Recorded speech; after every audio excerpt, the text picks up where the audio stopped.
네, 안녕하십니까. 오늘 욥기서 5장 보도록 하겠습니다. 5장도 우리가 엘리바스가 욥에 대해서 충고한 내용의 이야기입니다. 그래서 4장, 5장은 욥의 친구인 엘리바스가 가장 연장자였죠. 엘리바스가 욥에게 충고한 내용이에요. 충고한 내용. 그 핵심은 욥아, 죄가 없이 하나님은 심판하지 않는다. 그러니까 네가 지금 고난 당하는 것은 죄가 있기 때문이다. 그러니까 회개하고 돌이키라. 욥 너는 왜 하나님 앞에 의롭다고 말하느냐? 죄가 없다고 말하느냐? 아니다. 너는 죄가 있고 의롭지 못하기 때문에 하나님으로부터 고난 받는다. 이 말을 이야기를 하는 거예요. 그 이야기를 오늘 또 이어서 합니다. 원래 제 생각엔 4장, 5장을 묶어서 하려고 했는데 어렵다 보니까 좀 설명이 길어지다 보니까 저번 시간에 4장밖에 못했고 오늘은 이제 5장 이어서 하도록 하겠습니다. 5장은 좀 빨리 끝날 수도 있지만 또 길어질 수도 있어요. 어려우니까 자꾸 제가 설명하려고 그러고 길어지는 그런 지금 상황입니다. 자, 한번 5장 한번 보도록 할까요? 너는 부르짖어 보라. 너에게 응답할 자가 있겠느냐? 거룩한 자 중에 너가 누구에게 향하겠느냐? 지금 엘리바스가 욥에 대해서 계속 이야기하는 거죠. 욥아, 하나님께 부르짖어 보라. 하나님이 너에게 응답하겠느냐? 너가 거룩한 자 중에 누구에게로 갈 수 있겠느냐? 이 말이죠. 이 말이 무슨 말입니까? 너가 회개치 않고, 너가 너 죄를 인정하지 않고, 계속 네가 이유 없이 내가 고난당한다고 말을 하면, 하나님께서 너의 기도를 들으시겠냐? 그 말이에요. 그리고 네가 거룩한 자 중에 누구를 찾아갈 수 있겠느냐? 거룩한 자는 너를 맞아주지도 않을 거다 이 말이야. 너의 교만함 때문에. 이게 이렇게 이제 감정적으로 계속 나오는 거예요 지금. 예. 그러나 여러분 여기서 잘못된 것은 뭐냐면 하나님은요 죄인이라도 부르짖으면 응답하셔요. 죄인이라도 그가 회개하고 돌아오면 죄인이라도 응답하시는데 지금 엘리바스는 자신의 지혜를 가지고 욥 너 같은 사람이 하나님께 부르짖으면 하나님 응답하지 않을 거다 이렇게 말하는 거죠. 분노가 미련한 자를 죽이고 시기가 어리석은 자를 멸하느니라. 욥의 분노가 미련한 자를 죽이고 시기가 어리석은 자를 멸망하느니라. 내가 미련한 자가 뿌리 내리는 것을 보고 그의 집을 당장에 저주하였느니라. 미련한 자가 잘 되는 것을 보고 엘리바스는 그의 삶 속에서 늘 그들을 향해서 저주했다 그 말이죠. 그의 자식들은 구원에서 멀고 성문에서 억눌리나 구하는 자가 없으며 그가 추수한 것은 줄인 자가 먹되 덫에 걸린 것도 빼앗으며 올무에 그의 재산을 향하여 입을 벌리느니라. 그러니까 미련한 자는 한마디로 말하면 미련한 자는 복을 받을 수 없다 그 말이죠. 어리석고 미련한 자는 복을 받을 수 없어요. 그래서 어리석고 미련한 자의 자식은 축복받을 수 없고 성문에서 억눌리고 구하는 자도 없고 어리석고 미련한 자가 추수한 것은 오히려 배고픈 자가 다 먹어버리고 사냥의 덫에 걸린 것도 다 빼앗겨 버리고 올무에 걸린 것도 또 재산도 다 빼앗긴다 그 말이에요. 결국 미련하고 어리석은 자는 그렇게 빼앗긴다 그 말이에요. 결국 엘리바스는 뭐라고 이야기하는 거예요? 욥이 재산 다 잃어버렸잖아요. 자녀들도 잃어버리고. 그러니까 너는 미련한 자에 속하고 어리석은 자에 속한다 그 말. 네가 미련한 자고 어리석은 자니까 하나님께서 그렇게 다 빼앗아 버렸다 그 말이죠. 그러므로 너는 회개하라 그 말이에요. 그러니까 지금 엘리바스는 계속 욥을 미련한 자로, 어리석은 자로, 교만한 자로 이렇게 지금 보고 있는 거예요. 분노가 미련한 자를 죽이고 시기가 어리석은 자를 멸하느니라. 예. 이 말이 맞죠? 그쵸? 분노를 내면 분노가 미련한 자, 시기가 어리석은 자. 그러니까 분노와 시기가 결국에는 사람을 죽이기도 하고 또 어리석게 만들기도 한다 그 말이에요. 요것만 딱 떼면 그렇게 되는 거예요. 엘리바스의 주장은 욥이 솔직하게 자기의 죄를 인정하고 하나님을 의지한다면 하나님께서 징계의 손을 거두실 것이다. 그리고 욥이 전에 누렸던 번영을 얻게 될 것이다. 인정하라 그 말이에요. 너는 미련한 자고 우둔한 자고 어리석은 자고 교만한 자였다. 그러니까 하나님 복을 거둬 가셨으니까 회개하고 돌아온다면 이것이 자기가 할 수 있는 최선의 지혜라고 생각했어요. 다시 하나님 번영을 줄 거다. 이렇게 엘리바스는 지금 계속 이야기를 하고 있는 겁니다.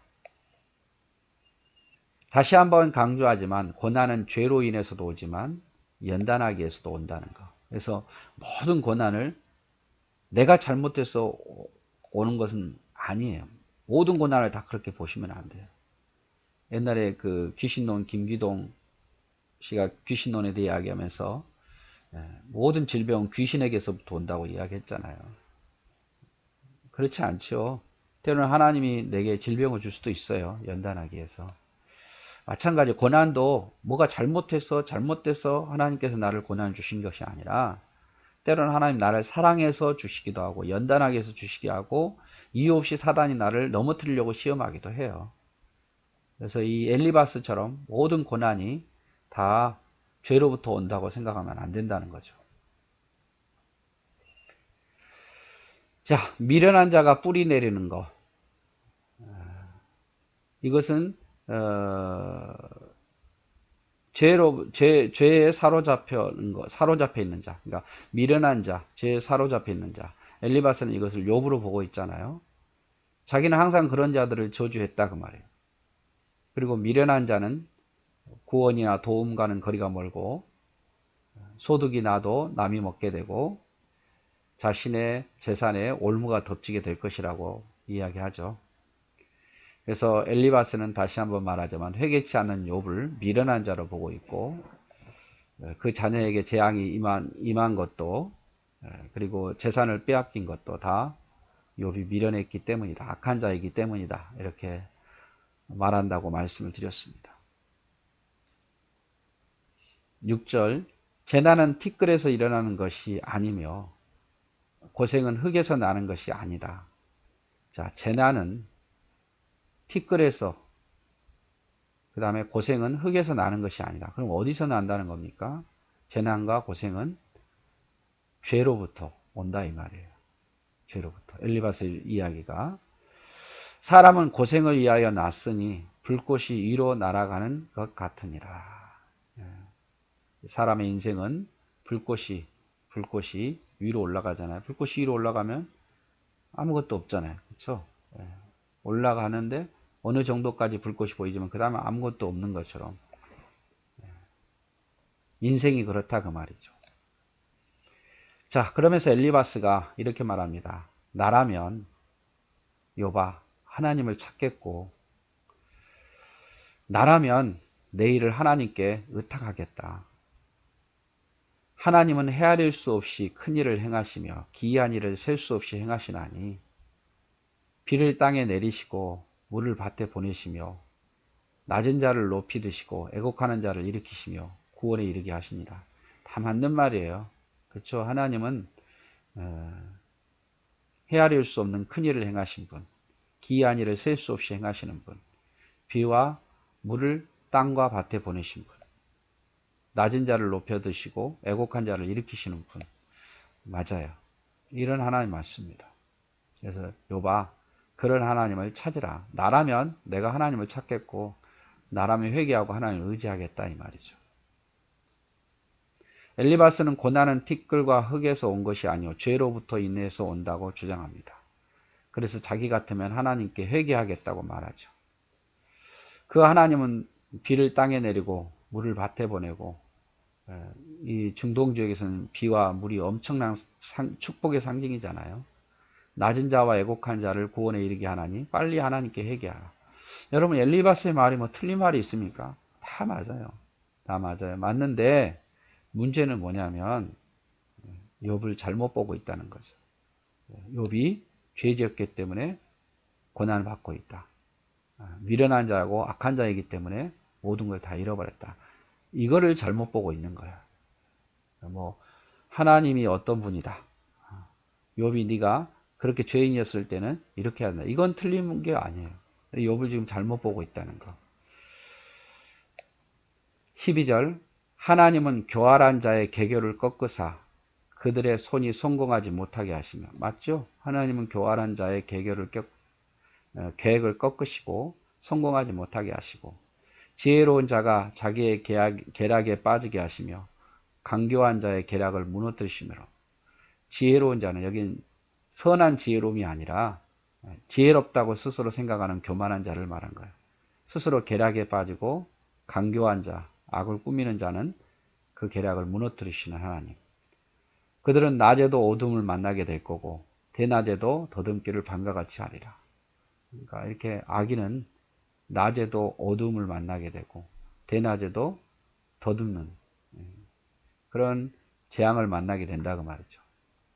하나님은 가난한 자를 강한 자의 칼과 입에서 또한 그들의 손에서 구출하여 주시고 그러므로 가난한 자의 희망이 있고 악행이 스스로 입을 다무느니라.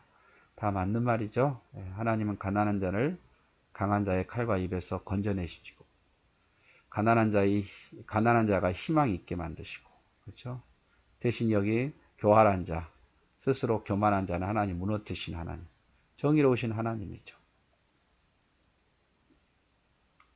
볼지어다 하나님께 징계받는 자에게는 복이 있나니 그런즉 너는 전능자의 징계를 업신여기지 말지어다. 자, 하나님께 징계받는 자는 복이 있다. 복이 있다. 그래서 전능자의 징계를 업신여기지 말지니라. 다 맞는 말이에요. 하나님께 징계받는 자. 그래서 그 징계를 업신여기지 말라. 욥에 대해서 이렇게 말하는 거예요. 욥 네가 하나님께 징계받는 거 죄로 인해서지만 그게 오히려 복이다 이 말이죠. 그러므로 욥아 너는 하나님의 징계를 업신여기지 말라 이 말이죠. 정말 옳은 말이에요. 옳은 말. 하나님은 아프게 하시다가 싸매시며 상하게 하시다가 그의 손으로 고치시나니 하나님은 아픈 자도 싸매어 주시고 또 상하게 하시다가도 고쳐주시는 분이다.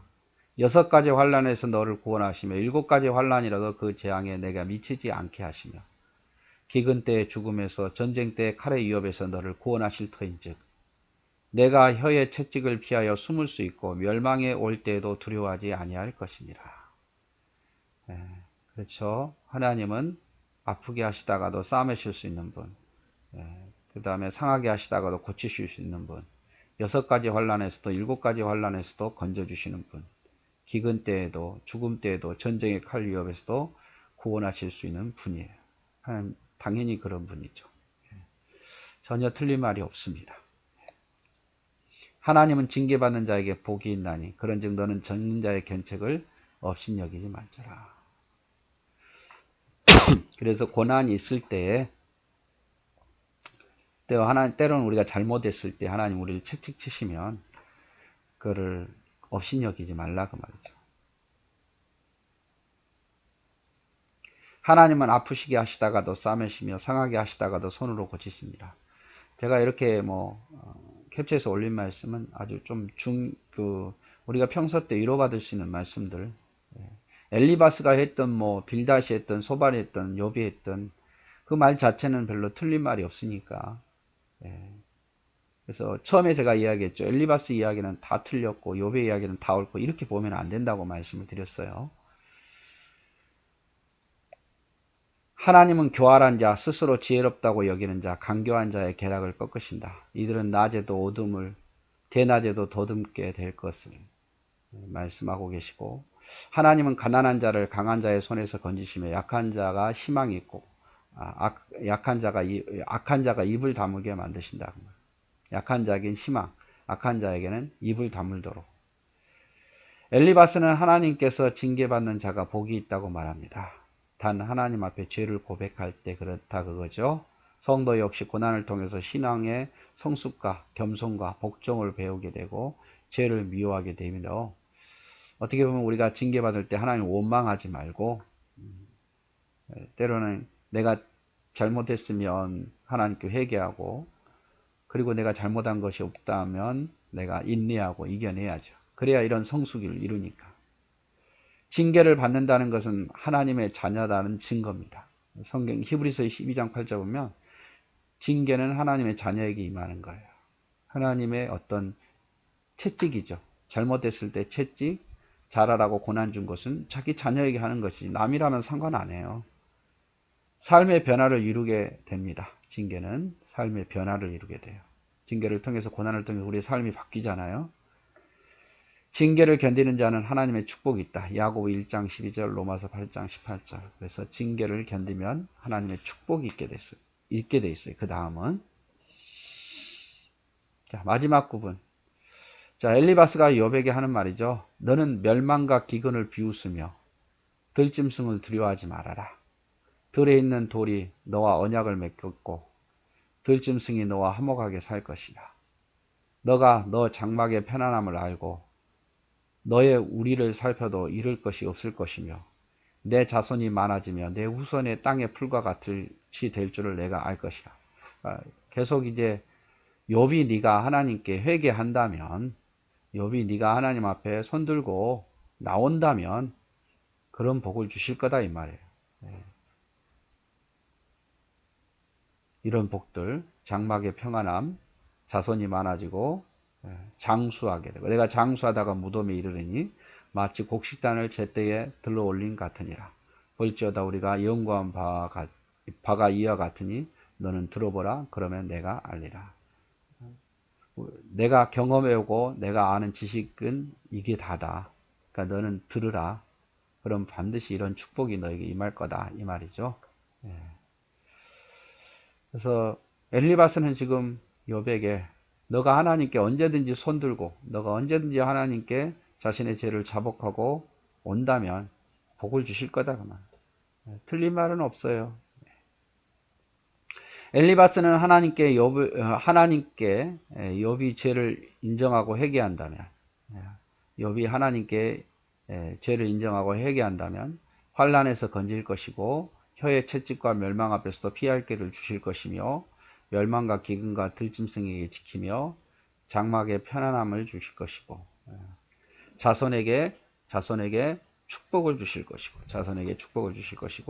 장수의 복을 받게 할 것이다 이렇게 말하죠.